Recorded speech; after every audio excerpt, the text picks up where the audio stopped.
I was brought to the Quaker way by indigestion. I was newly married and we had a new house and a new church. And Sunday lunch was always a difficult procedure afterwards because we both came back fuming with what we'd been hearing. That's impossible. The minister can't believe that. That's absolutely literalist. Hasn't he been into any kind of demythologizing, and so on and so forth. When a friend of ours, who turned out to be a Quaker, invited us to come to their local Quaker meeting, that was the time to say yes. Neither of us knew what the Quakers were, and we thought it was something between the Moonies and the Jehovah's Witness, and it would be a bit of fun. Winchmore Hill Quaker Meeting House is very beautiful.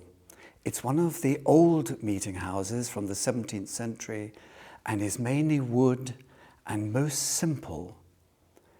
And we went in, we didn't know anything of our expectations, and we sat, and the silence was just overwhelming, and there was a very loud clock which ticked throughout and still does today. Nothing much happened overtly, but there was no altar, there were no crosses, there were no symbols, no texts, no hymns, no sermon, and no indigestion. We came again, and over the next 2 years, we found that here was a totally different understanding of both Jesus and the Christ. For friends, it seemed that what I'd been intuiting, they had long believed, that really to think of Jesus as a man was to inspire you. Here was a man who was in the wisdom tradition, who taught ordinary people by parables and by axioms. And those parables were memorable. So whether it was the Good Samaritan or the prodigal son, they stuck in your memory, and they were kind of poetic because they were ambiguous and had lots of different meanings. As well as a wisdom teacher, he was a healer, a genuine healer. And we discover that there are friends, Quakers today, who themselves are healers. But he seemed to have a power of healing par excellence. He could help people's outside, but could also help their spirit inside. And he was a prophet. He talked about something called the kingdom of God. And the kingdom of God was something that we could all embrace, not as a worldly kingdom, but as that which was within us. He was also a transformer.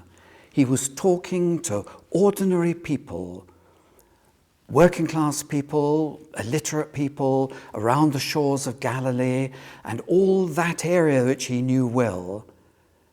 People who he could change their understanding of the world, not to change the actual physical conditions of it, they would remain in poverty, but something would be enriched within. And it was upon all that that the Quakers had based what they call their great testimonies. So the testimony to equality is that, as Jesus taught, we are all equal in the sight of God. That which within us is equally valued. Our worship, like his worship, was to be as simple as possible, and all the forms to be laid down, as he had tried to encourage people in his day. That it was about a peaceable revolution from within. The peace was of the Spirit and is a process. And it was an honouring the truth. And the truth was about God as well as about telling truth and our own integrity. I thought this was the way for me, and these people seemed to be trying to live the Jesus way. But what then about the Christ?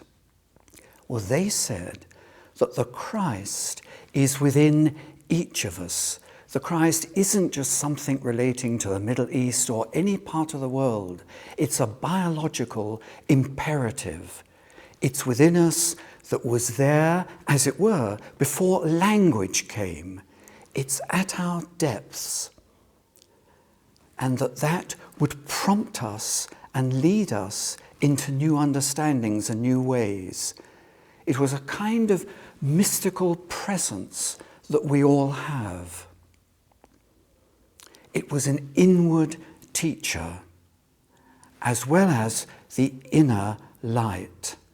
And it was upon light that friends had dwelt and explored over their 350 years. And it was the waiting in the light that we were engaged with in the worship that I was beginning to relish. That was over 40 years ago, and I don't regret coming into the Friends and falling amongst Quakers one little bit. Can I tell you, first of all, what I dislike about Christianity? And it's encapsulated by a picture that I can remember from my Sunday school years. It was a picture of Jesus in a sort of white nightshirt with a blonde beard and very, very obviously white, and surrounded him with small children in 50s clothes, and obviously English, except for one token piccaninny sticked in the middle of it, and a few birds, and I think he might have been holding a lamb. And really it said everything that I disliked, because it was wet. It was the Jesus that was sentimental, that was patronizing, that very sort of sadly in English sort of way told you that you really hadn't done quite as well as you should have done. And I recognized that kind of voice and manner again when I went to grammar school, and I realized that was the way head teachers talked to you as well. More in sorrow than in anger. You weren't quite good enough. And it took me years to escape from that and realize that was absolutely nothing to do with the real historical Jesus and everything to do with the English. And that actually Jesus, far from being someone to be rejected, was a very exciting person, a most unexpected person, and a person who one really wouldn't expect to have heard about, because he lived 2,000 years ago in an extremely small and unimportant country in a much larger Roman Empire, in a period where prophets were 2 a penny, and most of them were knocked out very tidily by the Romans as soon as they became a nuisance. And he appeared to have spoken only for about 3 years, and to have only walked for the most about one very small part of Israel. And during those 3 years, until he went to Jerusalem, he'd never even visited the bigger towns in that small area. And what we know about him mostly wasn't written down till long after he was dead, and much got muddled up with other people. And yet, in a curious sort of way, that makes him more significant than less. Because if what he had to say rebounded across all the centuries from such an obscure part of the world, then it must be more important than I thought. And when I took away all the things that I didn't understand, and all the things that probably other people said, and the way that Christianity seemed to have got muddled up with Mithraism and all sorts of other sects, I realized that his central message, that we should love one another, was absolutely extraordinary. And what made it even more extraordinary and more important and more worth doing was that, as far as I could see, it was an untried experiment. Over 2,000 years, we'd barely began even to start to scratch the surface of what he was talking about. And that seemed to me somewhere where it was worth beginning. The very first time I went into a Quaker meeting, there was only one piece of ministry, and that was a celebration from a friend who was marking the end of hanging. So this dates it as the early 1960s. I had always felt that hanging was completely wrong. But I hadn't sorted myself out. I hadn't become a friend then, and I did 2 years within national service, not very happily or amicably there. I'd always felt that killing people either by the state for punishment or in war was quite wrong. And I found that all these people that I was now meeting also believed that, and that some of them had been conscientious objectors in the Second World War. They were saying that faith is what you do, that faith is action, faith is process. If you like, faith isn't a noun, but a verb. If it were a noun, it would just be words or dogma or liturgies or whatever. But for Quakers, it's something other than that. It's living in a certain style. It's engaging with the depths of life and living for life's fulfillment.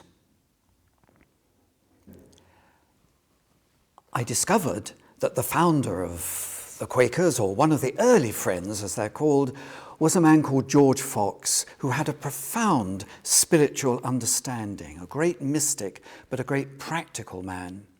And as a youth, when he was 18 or 19, he was disgusted at the old people who didn't seem to carry out what they believed in church, and the young people who just seemed to be sending it up when he had a drinking bout in a fair. He said these people were professors, and he wasn't meaning that academically, but of people who professed but didn't live what they believed or understood. And that spoke to me in the years that I've been involved with Quakers, because I see a people who in all their different ways are engaged in the doing. And the doing will be hugely various. Sometimes it's working together as friends, as our own local meeting or as a grouping of our regional meetings. But other times we'll be prompted and led to do something by ourselves, but with the support and the discernment maybe of the meeting itself. One of the things I was involved with was working with young people who were unemployed. By now this is the 1980s, where unemployment was rife and you could get pockets of money to work with young people to do interesting things. And with a gang of Quakers, we said, okay, let's work with some of these young people and do some training in what you could call conflict resolution. And we'd shape programs and we'd travel around the country and demonstrate through a play or through a workshop how it was possible to do other things than come to blows, to come to violence. And we began to use the metaphor of fire. Somehow the word peace for a lot of young people can seem a bit wet, but fire is a bit more vigorous. So if we're firefighters, and if we're looking at all the imagery of fire, because fire is the burning of the conflict, some people escalate fires, they pour oil, they make fires worse, they fan it, others can try and control it. But also, a fire is about our leadings within ourselves. We have a little spark of an idea, and if we fan it and work positively, it can grow into something else.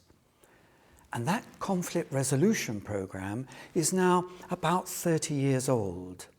It's gone into innumerable youth clubs all over the country, but it's worked in prisons, it's worked in schools. Sometimes a whole school will work now with this organization, which has grown and grown and grown, so that now there's over 30 full-time staff of all different ethnicities and pluralities going into all kinds of institutions. Some of them have become the first paid conflict resolution workers in their particular field. And it's leading more and more to training other people, training youth leaders, training social workers, and more recently, even beginning to train members of the police force and to work with the army. The army is now, when it's not embattled, a peacekeeping force. And the police, when they're not accosting people, are also trying to keep the peace.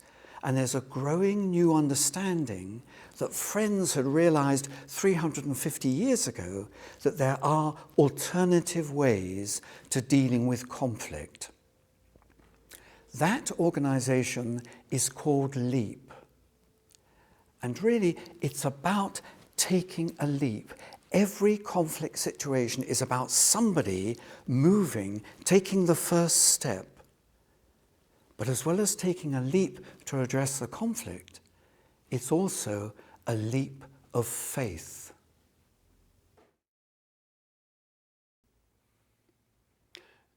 As soon as you take seriously this injunction to love one another, you come across the first big problem that not everybody is equally lovable. In fact, some people seem downright nasty. And it took me a long while to realise that, of course, it's easy enough to love people that are lovable. It's the challenge is to cope with the other people. Some people clearly are saints and can cope with it straight away. I had to go through two phases. And to some extent, I'm not out of the first phase. And the first phase was to say, even if I couldn't like everybody equally, I could at least be polite to them. And I found that actually made a difference because in the first instance, if you don't like someone, you try to avoid them. And if you're unpleasant to them, you effectively burn your boats and you never actually have any communication with them after that. If you remain polite to them, at least you allowed the possibility of having conversation with them, of sitting down with them. And that led me on gently to the second phase, which was to realise that if you actually sat down and ate a meal with somebody, you actually found out something about them, and they became less dislikable. This word love has been so terribly, horribly over-misused as to be almost meaningless. And in a sense, perhaps it's easier instead to use the word empathy, to try to understand somebody else. And that, though I'm still struggling with it, seems to be the secret. That you have to understand where people are coming from. You have to understand what's going through their mind. You have to understand what they're scared of. And that actually seems to me to be the secret. That people that are dislikable are often brusque, over-objective, over-precise, over-cautious, fighting for their own side, their own place. And often because inside they're actually scared. They're actually not confident of themselves. I've struggled for years with the idea of evil in the world, as anybody who's interested in religion is. And people always ask you the question of, well, what would you say about a Hitler? What would you say about, there must surely be some totally evil people in the world. And I've come to the conclusion that actually most evil in the world is caused by people who are scared. They're not confident of themselves. They're afraid that someone's going to jump in ahead of them.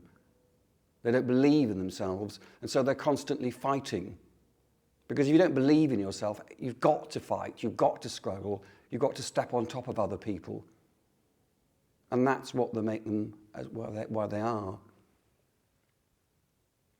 I wouldn't like to say that I've got anywhere close to what Jesus was actually talking about. I'm very early on the steps. But I still see him as a great leader. I still see him as a great philosopher.